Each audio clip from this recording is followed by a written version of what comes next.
எம்ஜிஆர்லாம் இருக்கும்போது, ஜெயலலிதா அம்மாலாம் இருக்கும்போது விலைவாசி கம்மியாக இருந்தது. நாங்கள் எங்களுக்கு இஷ்டத்துக்கு ஏதோ வீட்டில் ஏதோ எங்களுக்கு செலவு கொடுத்தாக்க நாங்கள் அதில் குடும்பத்தை பண்ணிட்டு போவோம். 150 ரூபாய் 200 ரூபாயில். இப்போல்லாம் பண்ண முடியல, விலைவாசி ஜாஸ்தியாக இருக்குது. இன்றைக்கி என் புள்ள வந்திருக்கிறாரு, விஜய் வந்துக்கிறாரு. அவர் வந்தால் எங்களுக்கு நல்லது செய்வார். புது ஆள் இல்லையா அவர், இனிமே தான் அவர் செய்யணும், செய்வாருன்ற ஒரு நம்பிக்கை இருக்குது. அது இருந்தனால தான் நாங்கள் எல்லாருமே அவருக்கு போட்ட ஓட்டு. செய்வாரு, செய்துதான் ஆகணும்.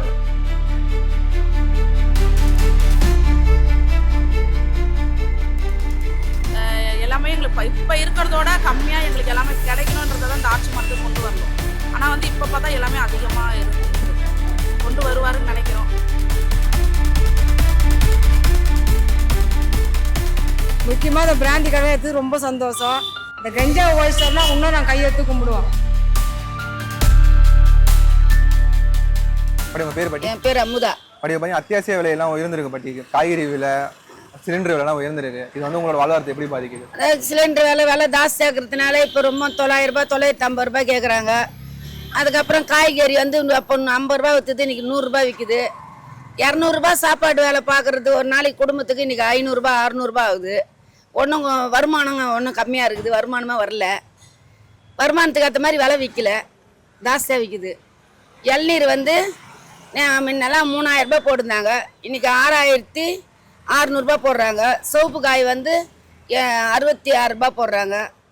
நாங்கள் விற்கிறது 90 ரூபாய்னாக்கா யாரும் வாங்க மாட்டேன்றாங்க. விலைவாசி அங்கே ஏறுது, எங்களாண்ட விலைவாசி கம்மியாக கேட்குறாங்க. நாங்கள் கம்மியாக கொடுக்கணுன்னு கொடுத்தாக்கா எங்களுக்கு லாஸ் ஆகுது. கடன் நிற்குது, கடன் வாங்கி வியாபாரம் பண்ணுறோம், அந்த கடத்தில் நிற்குது. இப்போ மாதம் வீட்டுக்கு இவ்வளோ உதவிங்களா? பட் இப்போ காய்கறி வாங்குறதுக்குன்னு காய்கறி வாங்குறதுக்கு எவ்வளோ அதிகமாக இருக்குது உங்களுக்கு? எங்களுக்கு இப்போ 200 ரூபாயில் முடிக்கிறது இப்போ 500 ரூபாய் ஆகுது. குடும்பத்தில் எது வாங்கினாலும் விலைவாசியாக இருக்குது. ஏதோ வாய் கட்டினா கை கட்ட மாட்டுது, கை கட்டினா வாய் கட்ட மாட்டுது. அது மாதிரி குடும்பம் ஆகுது, ரொம்ப விலையாக இருக்குது. அந்த அளவுக்கு வருமானம் வரல, அவ்வளோ விலையாக இருக்குது. 200 ரூபாய் அவரை குடும்பம் இன்றைக்கி 500 ரூபாய் ஆகுது. காலையில் கூட அதான் சொல்லிட்டு வந்த மருமகளாண்ட, என்னாண்டா அவ்வளோதாம்மா இருக்குது, 200 ரூபாய் தான் கொடுக்க முடியும், ரசம் சாம்பார் எதனா வெய்மான்னு சொல்லிட்டு வந்தேன். சிலிண்டர் தட்டுப்பாடு இருக்குல்ல, அப்படி சிலிண்டர் உங்களுக்கு கரெக்டாக கிடைக்காது, புக் பண்ண வரல. 15-20 நாள் ஆகுது கேஸ் புக் பண்ணி வரல. வெறும் வச்சு தான் எரிய போடுறோம். அந்த கேஸ் வந்தாலும் 900 ரூபாய், வெளியில் வாங்கினாக்கா 1000 ரூபாய் 1500 ரூபாய் கேட்குறாங்க. எங்களுக்கு சொந்த கேஸ் வரணும்னா எங்களுக்கு எழுதி போட்டால் 20 நாளுக்கு மேலே தான் வருது கேஸ். விலைவாசி உயர்வை பற்றி அரசாங்கத்தை என்ன சொல்ல விரும்புறீங்க? அதான் அந்த எம்ஜிஆர்லாம் இருக்கும்போது, ஜெயலலிதா அம்மாலாம் இருக்கும்போது விலைவாசி கம்மியாக இருந்தது. நாங்கள் எங்களுக்கு இஷ்டத்துக்கு ஏதோ வீட்டில் ஏதோ எங்களுக்கு செலவு கொடுத்தாக்க நாங்கள் அதில் குடும்பத்தை பண்ணிட்டு போவோம். 150 ரூபாய் 200 ரூபாயில். இப்போல்லாம் பண்ண முடியல, விலைவாசி ஜாஸ்தியாக இருக்குது. இன்றைக்கி என் புள்ள வந்திருக்கிறாரு, விஜய் வந்துக்கிறாரு. அவர் வந்தால் எங்களுக்கு நல்லது செய்வார். அக்கா உங்க பேருங்கக்கா? என் பேர் தமிழ்ச்செல்வி. பாத்தீங்கன்னா அத்தியாவசிய பொருட்கள் விலை ஏறி இருக்கு, காய்கறி விலை ஏறி இருக்கு, அரிசி பருப்பு விலை ஏறி இருக்கு, சிலிண்டர் விலை ஏறி இருக்கு. ஆமா, எல்லாமே ஏறி இருக்காங்க. இந்த உங்களோட வாழ்வாதாரத்தை எப்படிக்கா பாதிக்குது? எங்களுக்கு ரொம்ப ரொம்ப பாதிப்பு. டீசல் ப்ராப்ளம் அதிகம், கேஸ் அதிகம். கேஸ் புக் பண்ணாலும் வர மாட்டேங்குது. அதனால இப்போ நாங்கள் மற்ற டைமில் 200 ரூபாய், சாதாரண டைமில் 200 ரூபாய் செலவாகுது. இப்போ 600 700 ஆகுது. எல்லாமே இப்போ கட்டுப்பாடாக இருக்குது. இப்போ எங்களுக்கு இதுக்கு என்னதான் வழிப்பா? இதுக்கு புக் பண்ண எவ்வளோ நாள் கேஸ் வர? 45 நாள் ஆகுது, 40 நாள் ஆகுது. அது வரைக்கும் நாங்கள் எப்படி சமைக்க முடியும், எப்படி சாப்பிட முடியும்? இப்போ பார்த்தீங்கன்னாக்கா இப்போ அத்தியாவசிய பொருட்கள் விலை ஏறிக்குங்கக்கா. முன்னாடி உங்களுக்கு எவ்வளோ செலவாச்சு, இப்போ எவ்வளோ செலவாகுது அதிகமாக? அதான் சொல்கிறேன், முன்னாடி 200 ரூபான்றது இப்போ 1000 ரூபாய் 500 ரூபாய் ஆகுது. இப்போ அரசாங்கத்தை என்னக்கா சொல்கிறீங்க? விலைவாசிலாம் கம்மி பண்ணுன்னு சொல்கிறோம் நாங்கள். இப்போ அதான் எங்களுக்கும் நல்லது. இருக்க விலைவாசி அதிகமாக ஏறினா அப்போ எப்படி? அப்போ ஒரு மீன் விற்கிறனா கூட இப்போ 200 மீன் இப்போ 400 ரூபாய் சொன்னா கூட மீன் அதிகமாக விலை விற்கிறீங்கன்னு சொல்லி கேட்குறாங்க. அந்த அளவுக்கு அந்த அளவுக்கு டீசல் விலை ஏறி போகுது. 1000 ரூபாய் டீசல் போடுறது, இப்போ நாங்கள் 2000 ரூபாய் டீசல் போட்டுன்னு போகிறாங்க. இதெல்லாம் இப்போ எங்களுக்கு அதிகம் தானே? இப்போ இதுக்கு நாங்கள் யார்கிட்ட சொல்லி முறை ஏறுது? அரசாங்கத்துக்கு என்ன சொல்ல விரும்புறீங்க? என்ன சொல்ல வர்ற? இப்போ அவர் புதுசாக வந்திருக்கிறாருப்பா. இனிமேல் மக்களோட கோரிக்கைங்களை அவ்வளோ தெரிஞ்சு அவர் காதில் பட்டதானே என்னென்ன செய்யணும்னு அவரை முடிவு எடுக்க முடியும். புது ஆள் இல்லையா அவர், இனிமேல் தான் அவர் செய்யணும், செய்வாருன்ற ஒரு நம்பிக்கை இருக்குது. அது இருந்தனால தான் நாங்கள் எல்லாருமே அவருக்கு போட்ட ஓட்டு. செய்வாரு, செய்துதான் ஆகணும், அவர் சொன்னதை காப்பாற்றுவாருன்ற ஒரு நம்பிக்கை இருக்குது எங்களுக்குலாம். எப்பயுமே அவருக்கு போற மாதிரினா ஒரு நல்ல வழியை காட்டுவாரு. காட்டினாதான் நாங்களும் மக்களுங்களும் அவளுக்கு நாங்கள் உதவி செய்ய முடியும். ஓகேங்கக்கா, தேங்க்ஸ்க்கா. உங்க பேருக்கா? பவித்ரா. பாத்தீங்கன்னா அத்தியாவசிய பொருட்கள் காய்கறி விலை, சிலிண்டர் விலை வந்துருக்கா. சிலிண்டர் 89 ரூபாய் இருக்காங்க 3 மாசத்துல. இப்போ 957 ரூபாய்க்கு விற்கிது. இது உங்களோட வாழ்வாதாரத்தை எப்படிக்கா பாதிக்குது? இல்லை, எல்லாரோட வாழ்வாரமும் பாதிக்கப்பட்டு தான் இருக்குது. அதுவும் இன்னும் நார்மலாக இருக்கிற இப்போ எங்களை மாதிரி ஆள்லாம் நாங்கள் கம்மியாக இருக்குதான் வாங்கி எல்லாம் வாங்குவோம்.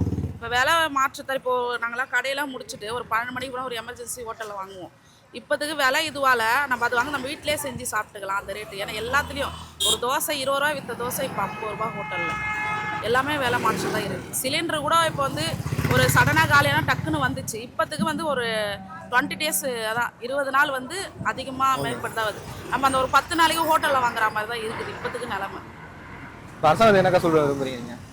இல்லை, விலை மாற்றம் அதிகமாக இருக்குது. விலைவாசி வந்து கம்மி பண்ணணும். நாங்கள் இந்த ஆட்சி மாற்றத்தை கொண்டு வந்ததே வந்து எல்லாமே எங்களுக்கு இப்போ இருக்கிறதோட கம்மியாக எங்களுக்கு எல்லாமே கிடைக்கணுன்றதை தான் இந்த ஆட்சி மாற்றத்தை கொண்டு வந்தோம். ஆனால் வந்து இப்போ பார்த்தா எல்லாமே அதிகமாக இருக்குது. கொண்டு வருவாருன்னு நினைக்கிறோம். ஓகேங்கக்கா, தேங்க்ஸ்க்கா, நன்றிக்கா. அக்கா உங்கள் பேருங்கக்கா? என் பேர் மங்களலட்சுமி. அக்கா பார்த்தீங்கன்னா அத்தியாவசிய பொருட்கள் வச்சுனா ரொம்ப அதிகமாக உயர்ந்துருக்கா. காய்கறி, அரிசி, பருப்பு எல்லா விலையும் உயர்ந்திருக்கு. அது உங்கள் வாழ்வாதாரத்தை எப்படி பாதிக்குது? எல்லாம் நாங்கள் வாங்குற சம்பளத்தோடு அதிகமாக தான் செலவாகுது. டீ கடையில் போனால் டீ 10 ரூபாய், டீ 15 ரூபாய் ஆயிடுச்சு. கேஸ் விலை உயர்ந்துச்சு.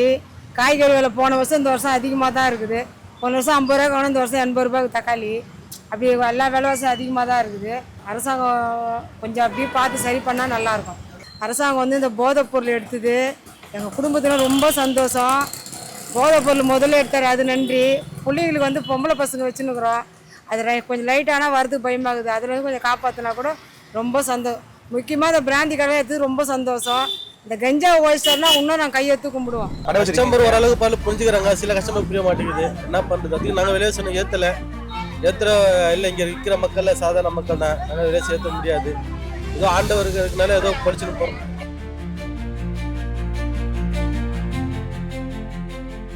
அரசாங்கம் என்ன சொல்ல போகிறோம்? இப்போ இவர் வந்துக்கிறாரு, இவர் என்ன நல்லது செய்யணும், இவரும் நல்லது செய்யட்டும் மக்களுக்கு.